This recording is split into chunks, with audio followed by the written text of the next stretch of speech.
భక్త మహాశైలకు ముఖ్య విజ్ఞప్తి. మన చీల్ రోడ్లో వేంచేసినటువంటి శ్రీ రుక్మిణీ సమేత పాండురంగ స్వామి వారి దేవాలయ ప్రాంగణనందు ధనుర్మాస ఉత్సవాలను పురస్కరించుకొని ప్రతి నిత్యము కూడా 5 గంటలకు అమ్మవారి తిరుప్పావై పాసురాలు, అదేవిధంగా విష్ణు సహస్రనామ పారాయణ, లలితా సహస్రనామ పారాయణ, అదేవిధంగా హనుమాన్ చాలీసా, గోవిందనామాలు, కృష్ణాష్టకం ప్రతి నిత్యం కూడా పఠించడం జరుగుతుంది. అందులో భాగంగా 10వ తారీఖున స్వామివారి ముక్కోటి ఏకాదశి కార్యక్రమం. ఆ రోజున ఉదయం 4:30 గంటలకు స్వామివారి ఉత్తర ద్వార దర్శనం ఏర్పాటు చేయడం జరుగుతుంది.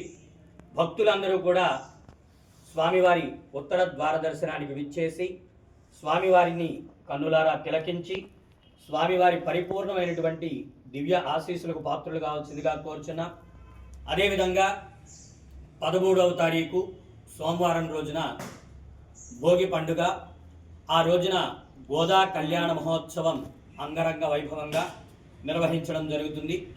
ఆ రోజున ఉదయం 9 గంటలకు భక్తులందరి చేత అమ్మవారికి సార తీసుకురావటం, అదేవిధంగా 10 గంటలకు స్వామివారి కళ్యాణ మహోత్సవ కార్యక్రమం అంగరంగ వైభవంగా నిర్వహించడం జరుగుతుంది. కావున 50 మంది భక్త మహాశైలందరూ కూడా 10వ తారీఖున జరిగేటువంటి ముక్కోటి ఏకాదశి కార్యక్రమానికి, అదేవిధంగా 13వ తారీఖున జరిగేటువంటి కళ్యాణోత్సవ కార్యక్రమానికి ప్రతి ఒక్కరూ కూడా విచ్చేసి స్వామివారి తీర్థప్రసాదములు స్వీకరించి శ్రీ రుక్మిణీ సమేత పాండురంగ స్వామివారి, శ్రీకృష్ణ సమేత గోదాదేవి అమ్మవారి దివ్య ఆశీస్సులకు పాత్రులు కావాల్సిందిగా కోరుచున్నాను.